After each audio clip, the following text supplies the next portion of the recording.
11월 3일 복된 이 아침 하나님께서 우리에게 주시는 귀한 말씀은 사사기 1장 22절에서 36절의 말씀입니다. 성공의 방법도 하나님께 두어라 라는 제목으로 같이 말씀 나누도록 하겠습니다. 유다 자손의 승전보는 남은 이스라엘 자손들로 하여금 사기를 복돋게 했습니다. 그래서 요셉 가문도 베델로 치러 올라가게 되는데요.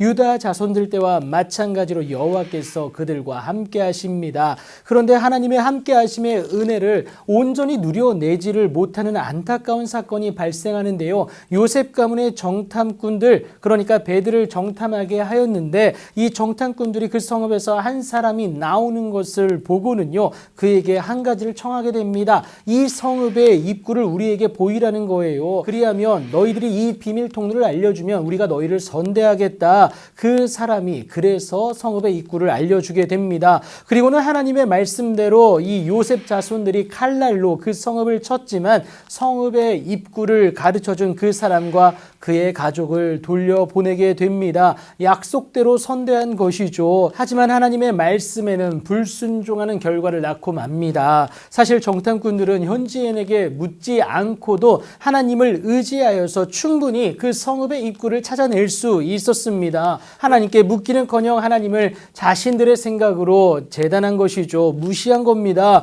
이 일로 성읍 베들에서 유일하게 살아남은 그 사람이 햇사람들의 땅에 가서 성읍을 건축하는데 그 이름을 루스라고 합니다. 그러니까 이전에 살던 땅의 이름을 딴 새로운 루스다라는 것이죠. 진멸하지 못한 정확하고도 분명한 증거가 됩니다. 하나님의 말씀대로 따르지 못한 그들의 실패가 너무나도 분명히 증명되는 것이죠. 안타깝게도 이것이 그들의 잘못인지를 몰랐던 것은 가나안 정복의 첫걸음을 내딛었던 유다 자손의 골짜기 주민들에 대한 그 처사가 문제였다라는 겁니다. 철병거를 가지고 있었기 때문에 그 골짜기의 주민들을 결국 쫓아내지 못하고 포기해버리지 않습니까? 그런데 그 죄된 모습은요, 그것이 가져다 주는 육체의 편함 때문인지 누룩처럼 번져나가게 됩니다. 므낫세 지파도 쫓아내지를 못하는데요, 오히려 가나안 족속이 결심하고 그 땅에 거주하게 됩니다. 그렇다고 여러분 다른 지파가 달랐냐? 아니요, 같았습니다.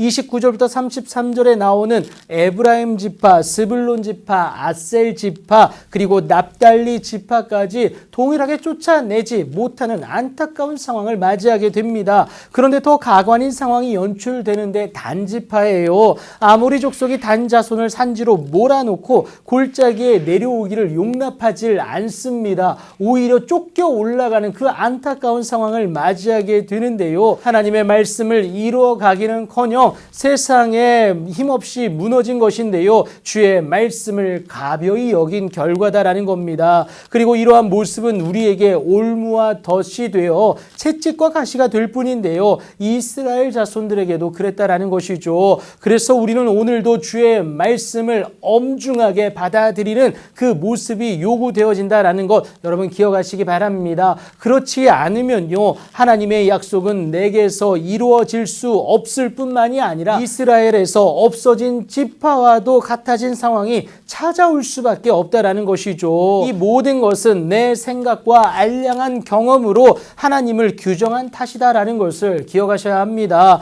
하나님은 우리의 사고에 갇힐 뿐이 아니시잖아요. 그런 하나님을 온전히 신뢰함으로 우리의 생각과 판단을 넘어서서 하나님의 말씀, 그 약속을 온전히 믿음으로 실천해낼 수 있어야 함을 여러분 잊지 마시기 바랍니다. 이것이 하나님의 자녀된 저와 여러분에게 주어진 책무다라는 거예요. 그런데 결과만이 아닙니다. 어떻게 해서라도 그 결과를 이뤄내는 것이 전부가 아니다라는 거예요. 그 방법까지도, 그러니까 과정 전부를 하나님이 기뻐하시는 것으로 우리가 올려드릴 수 있어야 된다라는 겁니다. 내 생각에 이 정도는 괜찮겠지 하는 그 착각을 버리고 하나님 앞에 온전히 그 하나님의 방법으로 나아가는 모습이 저와 여러분에게 요구되어짐을 여러분 꼭 기억하시기 바랍니다. 성공의 방법까지도 하나님께 두시어서 하나님께 놀라운 은혜와 능력의 주인공, 그 은혜를 덧입는 여러분들의 귀하고 복된 오늘이 되길